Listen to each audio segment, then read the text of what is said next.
శ్రీ గురుభ్యో నమః. భక్తినాగస్వరము ముక్తికై ఊదుడీ, జోడునాగస్వరములాడజేయ. కోడి నాగుబాము కోరలు 9, కాళికాంబ హంస కాళికాంబ. జగద్గురుడు శ్రీమద్ విరాట్ వీరబ్రహ్మేంద్ర స్వామి వారు మనకి సాధన, మనలో ఉండేటటువంటి కుండలిని శక్తిని వెలికి తీస్తే, సాధన చేస్తే మనము ఏ విధమైనటువంటి స్థితిని పొందుతాము అనేటువంటి విషయాన్ని తెలియజేశారు.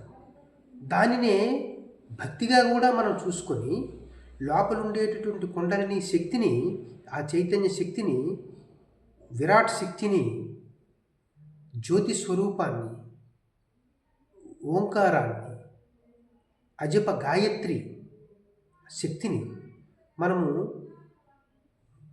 సాధన చేసి ఊదాలి. జోడి నాగస్వరం, నాగుపాముని పైకి లేపడానికి నాగస్వరము ఊదుతాం. అలాగే లోన ఉండేటటువంటి నాగుపాము, 3 చుట్ల చుట్టుకుని ఉండేటటువంటి నాగుపాముని పైకి తీయడానికి జోడి నాగస్వరములు ఆడించితే ఆ పాము పైకి లేచి మనలో ఉండేటటువంటి 9 గుణాలని హరించి వేస్తుంది. ఏమిటి 9 గుణాలు? కామ, క్రోధ, లోభ, మోహ, మద, మాత్సర్యాలు.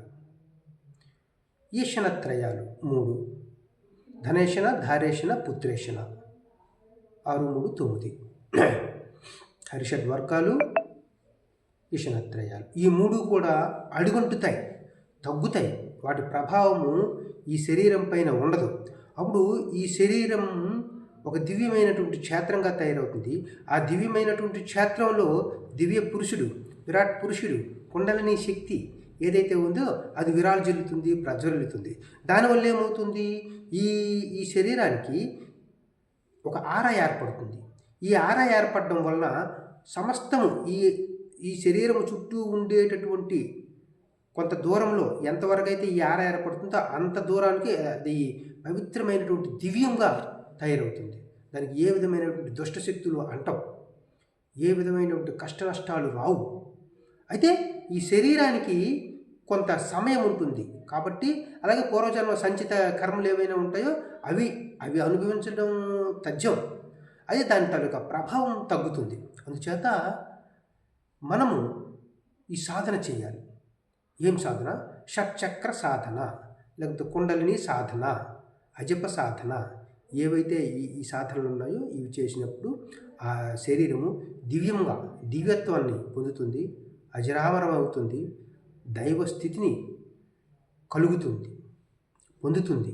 అంచేత ఆ దివ్యమైనటువంటి శక్తిని ఈ మానవ దేహంతో తీసుకోవాలి. కాబట్టి జగద్గురుడు అంతటి శక్తి కలిగినటువంటి జ్ఞానాన్ని, సాధనని మనకు అందించారు.